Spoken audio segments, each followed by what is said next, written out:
Egmore, 1000 lights, Anna Nagar, Villivakkam, harbour, triplicate, Chepauk, இந்த ஒரு 6 தொகுதி இதில் வந்தது சட்டமன்ற தொகுதிகள். அலை அப்படின்னு சொல்லி பார்த்தோன்னா கிட்டத்தட்ட 50% மேலே உள்ள மக்கள் வந்து பார்த்திங்க அப்படின்னு சொல்லி சொன்னால் மோடியை சப்போர்ட் பண்ண ஆரம்பிச்சிருக்காங்க. இந்த தொகுதியில் உள்ள 67% பீப்புள் வந்து ஓட்டர்ஸுன்னு அவங்க வந்து தேவர் சப்போர்ட்டட் டிஎம்கே கம்பைன். தஞ்சாவூர் தொகுதியில் கிட்டத்தட்ட 73% மோடி லவர்ஸ் இருக்காங்க. பொள்ளாச்சியில் எங்களுக்கு தெரியும் 67% மோடி லவர்ஸ் இருக்காங்க. They are common voter, they are not BJPians. Thondamuthur area வந்து நம்ம வானதி சீனிவாசனோட பர்த் பிளேஸ் அந்த ஏரியான்னு நினைக்கிறேன். அதோட இன்ஃப்ளூயன்ஸ் அங்கே இருக்கு. பால் கனகராஜ் வந்து ஓரளவுக்கு படித்த ஒரு சட்டம் தெரிந்த ஒருத்தராக இருக்கிறார். அந்த ஃப்ளட் சுச்சுவேஷனில் வந்து நம்மளோட முதலமைச்சர் வந்து அவரோட சப்போர்ட் வந்து ரொம்ப கம்மியாக இருந்துச்சுன்னு மக்கள் ஃபீல் பண்ணுறாங்க. 5 சட்டமன்ற தொகுதியில் மதுரையை பிரிச்சிருக்க சட்டமன்ற தொகுதிகளில் மேஜர் சௌராஷ்டிரா பாப்புலேஷன் இருக்குது. சௌராஷ்டிரா பாப்புலேஷனோட ஒட்டுமொத்த சப்போர்ட்டும் வந்து எங்களோட கேண்டிடேட்டுக்கு இருப்பதனாலையும் மதுரை தொகுதியை பொறுத்த வரைக்கும் ஒரு சாதகமான நிலையில் இருக்கிறார். வெற்றி பெறுவதற்கான வாய்ப்புகள் அதிகமாக இருக்குன்னு நான் சொல்கிறேன். நாங்கள் அரசியல், சாதி, மதம், நிறம் இன்றி நடுநிலையாக இயங்குகிறோம். த நியூஸ் டுடே இந்தியா சேனலுக்கு விளம்பரம் மூலம் ஆதரவு தர நினைத்தால் இப்போதே தொடர்பு கொள்ளுங்கள். நன்றி.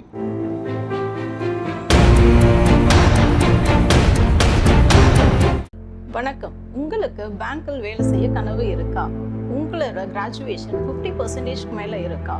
உங்களுடைய வயசு 26க்கு மிகாமல் இருக்கா? உங்களோட கனவை நினைவாக்க ஐபிபி சென்னையில ஜாயின் பண்ணுங்க. பிரைவேட் பேங்க்ஸ்ல வேலையில சேருங்க. மேலும் விவரங்களுக்கு கீழே உள்ள இணையதளத்தை அணுகவும். அடுத்த தொகுதியா நம்ம சென்னை சென்ட்ரல் பார்ப்போமா? சென்னை சென்ட்ரல் பொறுத்த வரைக்கும் ஆரம்பத்தில் நான் சொல்லும்போது ஒரு விஷயத்த சொல்லியிருந்தேன், மோடி மேஜிக் அப்படின்னு சொல்லிட்டு. அதே போல் மோடியோட அலை எந்த அளவுக்கு ஸ்ட்ராங்காக இருக்குது அப்படின்னு சொல்கிற ஒரு ஏரியா அப்படின்னு பார்த்தீங்க அப்படின்னு சொல்லி அது நமக்கு சென்ட்ரல் மெட்ராஸ் தான் இருக்க முடியும். சென்ட்ரல் மெட்ராஸில் கிட்டத்தட்ட 1313 தொகுதி பூத் ஸ்டேஷன் தான் இருக்குது. ஒரு சின்ன செக்மெண்ட்டுக்குள்ளார வரக்கூடிய ஒரு தொகுதி அது. சின்ன தொகுதி வச்சுக்கலாம். இதில் பார்த்தீங்க அப்படின்னா அண்ணா நகர் இதில் வர்றதுனாலையும் எக்மோர் இதில் வர்றதுனாலையும் இந்த 1000 லைட்ஸு, அதாவது இந்த மேஜராக இருக்கக்கூடிய ஒரு ஓல்டு மெட்ராஸ் அதோட பார்ட் வந்து இதுக்குள்ளே இருக்கிறதுனால எலைட் பாப்புலேஷன் அதிகமாக இருக்கிறதுனால இது வந்து கொஞ்சம் கம்மியாக இருக்குது. போலிங்கும் அதிகமாகும் அப்படின்னு சொல்லி நம்ம எதிர்பார்க்கலாம். போலிங் எந்த அளவுக்கு ஆகுதோ அந்த அளவுக்கு வெற்றி வாய்ப்பு நமக்கு இருக்கக்கூடிய ஒரு தொகுதி இது. காரணம் என்ன அப்படின்னு சொல்லி சொன்னால் மோடி மேஜிக் அப்படின்ற விஷயத்தையும் மோடி அலை எந்த அளவுக்கு இருக்கின்ற விஷயத்தையும் நாம் இந்த தொகுதிகளெல்லாம் தான் நம்மளால் பார்க்க முடிஞ்சுது.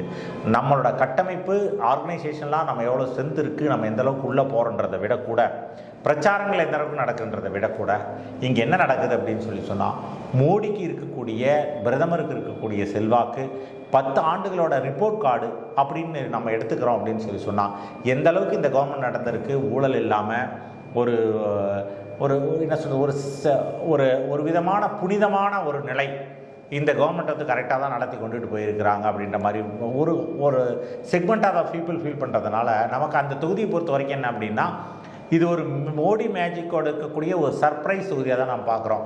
ஃபஸ்ட் நாம் வந்து ஒரு 7 தொகுதி வரைக்கும் சர்ப்ரைஸ் கொடுக்க முடியும் அப்படின்னு நான் லிஸ்ட் பண்ணேன். அந்த லிஸ்ட்டில் இந்த தொகுதி ஒரு முக்கியமான தொகுதி. இதில் பார்த்தீங்க அப்படின்னு சொல்லி சொன்னால் Egmore, 1000 lights, Anna Nagar, Villivakkam, harbour, triplicate, Chepauk, இது 4 இந்த ஒரு 6 தொகுதி இதில் வந்தது சட்டமன்ற தொகுதிகள். இல்லை எல்லாமே பார்த்தீங்கன்னா ஆல்மோஸ்ட் வந்து எல்லா இடத்துலையுமே திமுகவோட வெற்றி பெற்ற வேட்பாளர்களுக்குனாலையும் நம்மளோட திராவிட முன்னேற்ற கழகத்தினுடைய அடுத்த அரசியல் வாரிசு உதயநிதி ஸ்டாலின் இங்கே இருக்கிறதுனால அவரோட தொகுதி இதுக்குள்ளாரியே வருது. இதனால் என்ன அப்படின்னா இதில் இன்னொரு விஷயமும் இருக்குது. நம்மளோட இந்து அறநிலையத்துறை அமைச்சர் சேகர்பாபுவோட இம்பேக்ட் இங்கே கொஞ்சம் அதிகமாக இருக்குது. சில ஏரியாலாம் வந்து அவங்களோட அந்த கண்ட்ரோல் அப்படின்னு சொல்லுவாங்க இல்லைங்களா, அந்த மாதிரி இருக்கிறதுனாலையும் உதயநிதி ஸ்டாலினோட கண்ட்ரோல் அந்த மாதிரி இருக்கிறதுனாலையும் இந்த ஒரே காரணத்தினால தான் எங்களுடைய கேண்டிடேட் வினேஜ் பி செல்வத்துக்கு எட்ஜ் இருக்குன்னு தான் நம்ம சொல்ல முடியும். ஏன்னா நம்மளோட டேட்டா, நம்ம எடுத்த டேட்டா பார்க்கும்போது மோடி மேஜிக்ன்றதோ மோடி அலை அப்படின்றது கிட்டத்தட்ட போன வருஷம், அதாவது 2021 எலெக்ஷன் அப்போ நாங்கள் எடுக்கும்போது இந்த தொகுதியில் இருந்த மோடிக்கு ஆதரவு இல்லாத சூழ்நிலை, ஒரு பாதகமான சூழ்நிலை இருக்கும்போது 67% பேர் வந்து இந்த தொகுதியில் உள்ள 67% பீப்புள் வந்து பாப்புலேஷன் வந்து ஓட்டர்ஸ்ன்னு அவங்க வந்து தேவர் சப்போர்ட்டட் டிஎம்கே கம்பைன்டு. ஆனால் இன்னைக்கு நீங்கள் அப்படியே பார்த்தீங்கன்னா மோடியோட அந்த 67% வந்து ஜீரோவுக்கு வந்து ஜீரோவிலேருந்து 27% வந்து ஆதரவு நிலைப்பாட்டை எடுத்திருக்குது. அவங்களோட சப்போர்ட்டிவ் வந்து அதிகமாக இருக்குது. அதனால தான் மோடி மேஜிக் இங்கே ஒர்க் ஆகும்னு நம்ம சொன்னது. அலை அப்படின்னு சொல்லி பார்த்தோன்னா கிட்டத்தட்ட 50% மேலே உள்ள மக்கள் வந்து பார்த்திங்க அப்படின்னு சொல்லி சொன்னால் மோடியை சப்போர்ட் பண்ண ஆரம்பிச்சிருக்காங்க. Whether they are supporting party vote பண்ண போகிறாங்களா இல்லையான்றது அப்புறம். ஆனால் 50% மக்கள் வந்து நம்ம பல டிவி கருத்து கணிப்புகளில் பார்த்துருப்போம், மோடிக்கு எதிரான சதவீதம் இத்தனை அப்படின்னு போட்டிருப்பாங்க. நாங்கள் இந்த இடத்துல நாம் என்ன பதிவு பண்ண விரும்புகிறோம் அப்படின்னு சொல்லி சொன்னால் 43.7% மக்கள் இங்கே மோடியை சப்போர்ட் பண்ணுறாங்க. They are expecting Modi to be a next PM also. அடுத்த பிரதமராக இவங்க தான் வேணும்னு எதிர்பார்க்கறதுனால இந்த தொகுதியில் இருந்து மேஜர் சப்போர்ட்டு ஆமாம் வினோத் பி செல்வத்துக்கு இருக்கும். அது மட்டும் இல்லாமல் வினோத் வந்து ஒரு யங் லீடர்ன்றதுனாலையும் அவர் ஏற்கனவே அந்த ஃபைட்டிங் ஸ்பிரிட் அவங்ககிட்ட இருக்குது. நம்ம பிரச்சாரங்கள் ஆரம்பிச்சிருந்து இந்த நாள் வரைக்கும் பார்த்திங்கன்னா அந்த ஃபைட்டிங் ஸ்பிரிட் வந்து ஒரு இடத்துல கூட 1% கூட குறையல. அந்த ஸ்பிரிட் இன்ன வரைக்கும் இருக்குது. இன்னும் அடுத்த 3 நாட்களுக்கும் அது இருக்குன்னு நம்ம எதிர்பார்க்குறோம். இந்த காரணங்கள்லாம் பார்த்திங்க அப்படின்னு சொல்லி சொன்னால், அதாவது பழைய டேட்டா, நம்மளுடைய சிட்டிங் எம்எல்ஏஸ் 6 பேரும் அவங்களா இருக்கிறதுனால இது எல்லாத்தையும் கால்குலேட் பண்ணி பார்த்தாலும் ஒரு சர்ப்ரைஸ் கொடுக்கறதுக்கு வாய்ப்பு இருக்குது. அந்த சர்ப்ரைஸுக்கு மேஜர் ரீசன் வந்து மோடி மேஜிக்காக இருக்கும், மோடியோட இம்பேக்ட் இருக்கும். அது மட்டும் இல்லாமல் வினோத் பி செல்வம் நிறைய வேலை செய்வார். அவர் யங் கேண்டிடேட், அவரால் பண்ண முடியுது. ஏன்னா இவரை எதிர்த்து போட்டியிடக்கூடிய கேண்டிடேட் நம்ம புதுசாக சொல்ல வேண்டிய அவசியம் இல்லை. உங்களுக்கு டெலிகாம் ஊழல்லேருந்து ஆரம்பித்து ஏற்கனவே சன் நெட்வொர்க், நான் ஆரம்பத்தில் பேசும்போது சார்கிட்ட சொன்னேன், இந்த மாதிரி ஒரு கார்ப்பரேட் கம்பெனினா ஒன்றும் அதானி அம்பானி மட்டும் கிடையாது, சன் நெட்வொர்க் தான் அப்படின்னு சொல்லிட்டு சன் நெட்வொர்க்குக்கு அவருக்கு கொடுத்த அந்த டெலிஃபோன் கனெக்ஷன்ஸ், அதில் உள்ள ஊழல் குற்றச்சாட்டுகள், இது எல்லாம் இருக்கக்கூடிய பெரிய ஊழல்வாதிகள் குடும்பத்திலிருந்து வந்திருக்கக்கூடிய ஒரு கேண்டிடேட்.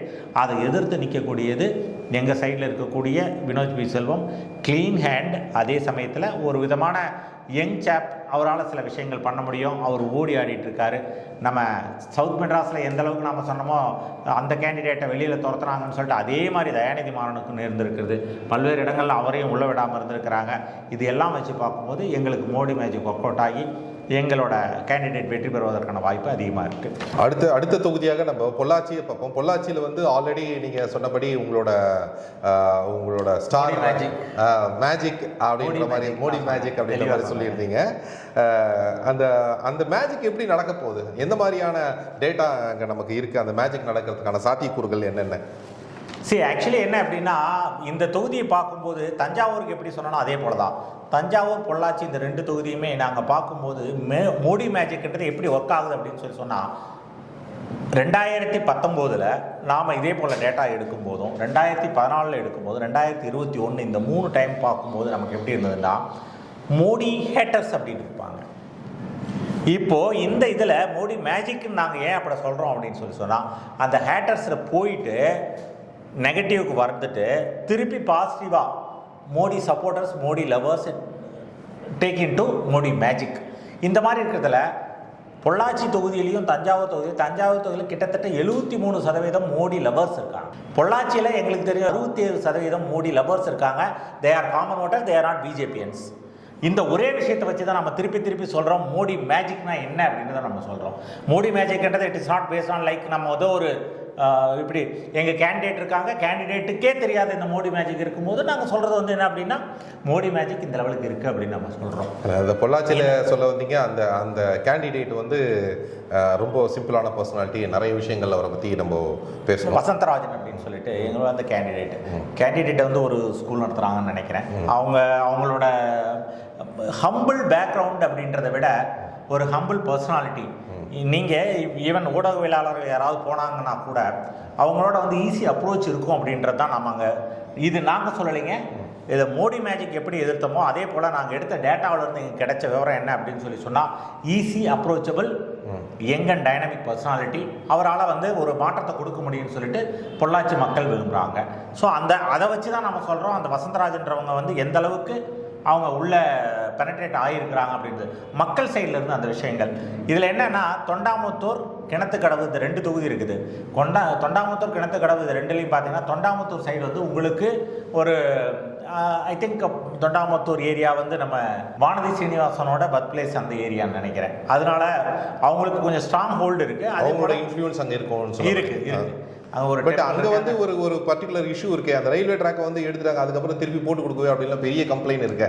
சரி, அந்த கம்ப்ளைண்ட் வந்து ஜென்ரலாக வந்து பார்த்தீங்கன்னா சென்ட்ரல் கவர்மெண்ட் ஒரு ரயில்வே ட்ராக் அப்படின்னா சென்ட்ரல் கவர்மெண்ட்டோட இதில் தான் டிவிஷனில் தான் வரும், டிபார்ட்மெண்ட் தான். ஸோ அவங்களோட பெரிய பிரச்சனை என்னன்னா கோயம்புத்தூர்லேருந்து பொள்ளாச்சிக்கு வந்து ட்ரெயின் இருந்தது, இப்போ இல்லை. சரி, அதற்கான வேலைகள் அதை தான் நாம் என்ன சொல்கிறோம் அப்படின்னு சொல்லி சொன்னால், இதில் யார் பார்த்து இருக்கணும் அப்படின்னு சொல்லி சொன்னால், மெம்பர் ஆஃப் பார்லிமெண்ட் யார் இருக்காங்களோ அவங்க எடுத்துகிட்டு போய் அதை சரியான முறையில் கொடுத்து எடுத்துகிட்டு வர வேண்டியது. அது அவங்களால பண்ண முடியல. இப்போ பக்கத்தில் கோயம்புத்தூர் தொகுதி இருக்குது, கோயம்புத்தூர் தொகுதி பிஜேபி இருக்குது. அதே போல் வந்து பொள்ளாச்சி வந்து அதோட அட்ஜாயிண்டில் இருக்கிறதுனால நமக்கு, ஏன்னா இந்த கிணத்துக்கடவு தொண்டாமுத்தூர் இது எல்லாமே ஆல்மோஸ்ட் கோயம்புத்தூர் ரீஜனுக்குள்ளாரியே தான் வரும். அதனால் அவங்களால எடுத்து ஃபர்தராக பண்ண முடியுன்றதான் நம்மளோட ஒப்பீனியன். அது தவிர வந்து பொள்ளாச்சி வால்பாறை ஏரியாவில் கொஞ்சம் வந்து இன்டீரியர் சைடு இருக்கிறதுனாலையும் அதில் நமக்கு வந்து ஒரு 28% ஆஃப் ஓட்டர்ஸ் தான் சப்போர்ட் நமக்கு இருக்குது.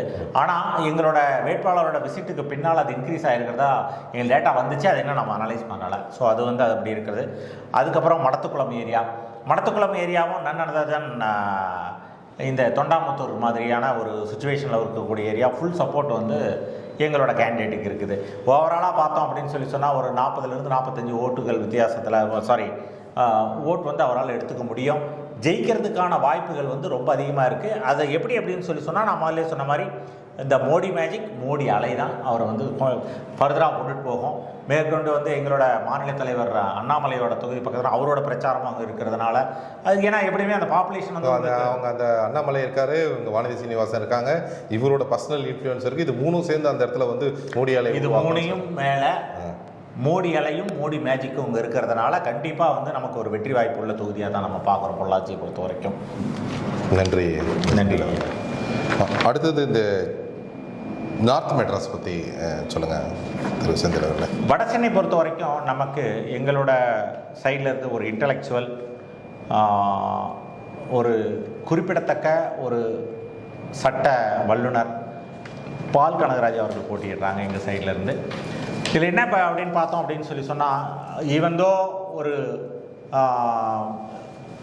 இந்த பாப்புலேஷன் எல்லாமே வந்து வட சென்னை பொறுத்த வரைக்கும் நமக்கு எல்லாருக்குமே நல்லா தெரியும். அந்த கடலில் ஒற்றி இருக்கக்கூடிய வாக்காளர்கள் எல்லாருமே வந்து ஒரு விதமான கண்ட்ரோலில் இருக்கிற மாதிரி தான் எல்லாருமே ஃபீல் பண்ணுறாங்க. அதாவது சேகர்பாபு, நம்மளோட இந்திய அறநிலையத்துறை அமைச்சர் சேகர்பாபுவோட கண்ட்ரோல், அவங்க இப்போ சொல்கிறதா நடக்கும், இந்த மாதிரியான ஒரு இது இருக்கிறதுனால அதையும் உடைக்க முடியுன்றதை பால் கனகராஜ் இதுவரைக்கும் காமிச்சிருக்கிறாங்க. அதில் என்ன அப்படின்னு சொல்லி சொன்னால், அவரை எதிர்த்து நிற்கக்கூடிய இந்த ராயபுரம் மனோகர் சார் இருக்காங்க. அதே போல் வந்து கலாநிதி வீராசாமி இருக்கிறாங்க. ராயபுரம் மனோகரன் வந்து எந்த அளவுக்கு இருப்பாங்க அப்படின்றதும் நமக்கு தெரியும். கலாநிதி வீராசாமியோட பேக்ரவுண்ட் என்னன்றதும் நம்மளால் பார்க்க முடியுது. இதில் நாம் தமிழர் கட்சியிலேருந்து ஒரு ப்ராமினன்ட் கேண்டிடேட் ஒருத்தர் அவங்க போட்டிருக்காங்க.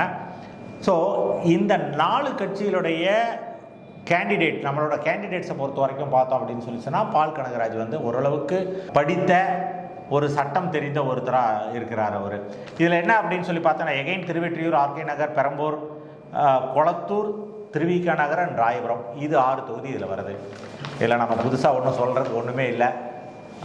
கொளத்தூர் தொகுதி நம்மளுடைய சீஃப் மினிஸ்டரோட தொகுதி. முதல்ல வினோத் பி செல்வம் அப்போஸ் பண்ணது, அவரோட ஃபைட் பண்ணது வந்து சென்ட்ரல் மெட்ராஸில் உதயநிதி ஸ்டாலின்னா, இங்கே கொளத்தூர் தொகுதியில் இருந்து வரக்கூடிய நம்மளோட முதலமைச்சராக இருக்கக்கூடிய மு.க. ஸ்டாலினுடைய தொகுதியும் இதுக்குள்ளார வருது. ஸோ கொளத்தூர் தொகுதியை பொறுத்த வரைக்கும் நமக்கு உண்மையிலே சந்தோஷமாக இருக்குது. நாங்கள் எடுக்க போன வரைக்கும் எப்படி சந்தோஷமாக இருக்குது அப்படின்னு சொல்லி சொன்னால், அந்த ஃப்ளட் சுச்சுவேஷனில் வந்து நம்மளோட முதலமைச்சர் வந்து அவரோட சப்போர்ட் வந்து ரொம்ப கம்மியாக இருந்துச்சுன்னு மக்கள் ஃபீல் பண்ணுறாங்க.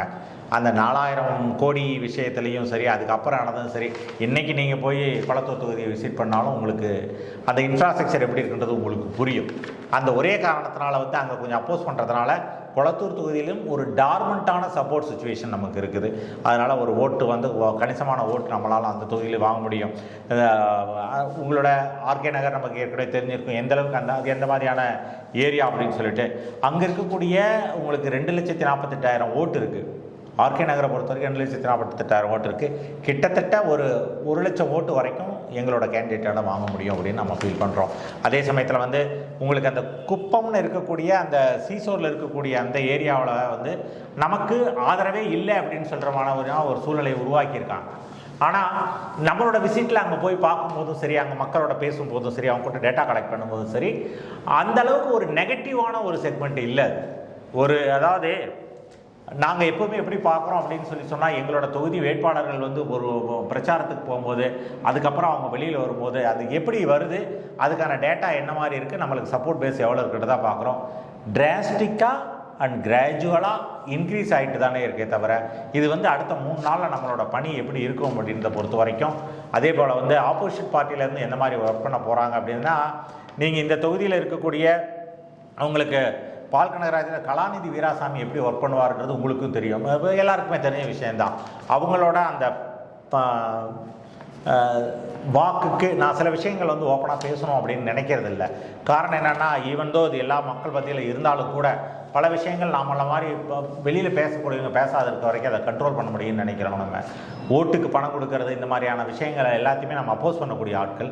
அதனால் அந்த மாதிரியான விஷயங்கள் எதுவுமே இல்லாமல் எல்லாத்தையும் தடுத்து பண்ணும் பட்சத்தில் நமக்கு வெற்றி வாய்ப்பு அதிகம் அப்படின்றது என்னோட கருத்து. அடுத்தது மதுரை தொகுதி திரு செந்தில் அவர்களே. மதுரை பாராளுமன்ற தொகுதியை பொறுத்தவரையில் எங்களுடைய மாநில துணைத் தலைவர் ப்ரொஃபஸர் ஸ்ரீனிவாசன் அவர்கள் போட்டியிடுறாங்க. இந்த தொகுதியை பற்றி நம்ம அதிகமாக பேச வேண்டிய அவசியம் இருக்காது. ஏன்னா இந்த தொகுதியை பொறுத்த வரைக்கும் ஏற்கனவே வந்து பல முறை வந்து அவர் ஒரு எங்கள் பார்ட்டியில் இருக்கக்கூடிய ஒரு முக்கியமான ஸ்டார் கேண்டிடேட். அவர் ஏற்கனவே அவருக்கு வந்து இந்த தொகுதி தான் அப்படின்னு ஃபிக்ஸ் பண்ணி வச்சு அவரும் அந்த ஃபஸ்ட் லிஸ்ட்டில் வர வேண்டியவங்க. அவங்கள வந்து அதுக்கப்புறம் அனௌன்ஸ் பண்ணாங்க. மதுரை தொகுதியில் இருக்கக்கூடிய 6 சட்டமன்ற தொகுதிகளில் எகெயின் எங்களுக்கு இருக்க இப்போ ஆதரவு நிலைப்பாடாக இருக்க தொகுதி அப்படின்னு சொல்லி பார்த்தீங்கன்னா இண்டிவிஜுவல் எம்எல்ஏ இது எங்களுக்கு அங்கே இல்லை. ஆனால் மேலூரை பொறுத்தவரையில் எங்களோட கேண்டிடேட் வந்து கிட்டத்தட்ட 43% வாக்கை வந்து சேகரிக்கிறது. இது வந்து உங்களுக்கு முழுக்க காஸ்ட் பேஸ்ட் ஓரியன்ட் தொகுதியாக தான் நம்மளால் பார்க்க முடிஞ்சுது. அதே போல் சௌராஷ்டிரா இருக்கக்கூடிய அந்த 5 சட்டமன்ற தொகுதிகள், மதுரையை பிரிச்சிருக்கக்கூடிய சட்டமன்ற தொகுதிகளில் மேஜர் சௌராஷ்டிரா பாப்புலேஷன் இருக்குது. சௌராஷ்டிரா பாப்புலேஷனோட ஒட்டுமொத்த சப்போர்ட்டும் வந்து எங்களோட கேண்டிடேட்டுக்கு இருப்பதுனாலையும், அதே போல் நம்ம மதுரையில் இருக்கக்கூடிய பாராளுமன்ற தொகுதியில் இருக்கக்கூடிய மதுரை மீனாட்சி அம்மன் கோயில், அது சம்பந்தமான வேலைகள், நம்மளோட விமான நிலையம், அதுக்கு நம்மளோட பிரதமர் அவர்கள் கொடுத்துருக்கக்கூடிய அந்த ஃபண்ட்ஸ், இந்த ஓரியன்டான விஷயங்கள், இது எல்லாத்தையும் ஒட்டுமொத்தமாக வச்சு பார்க்கும்போது எங்களுடைய கேண்டிடேட் வந்து நிச்சயமாக அந்த மதுரை தொகுதியை பொறுத்த வரைக்கும் ஒரு சாதகமான முன்னிலையில் இருக்கிறார். வெற்றி பெறுவதற்கான வாய்ப்புகள் அதிகமாக இருக்குதுன்னு தான் சொல்லணும்.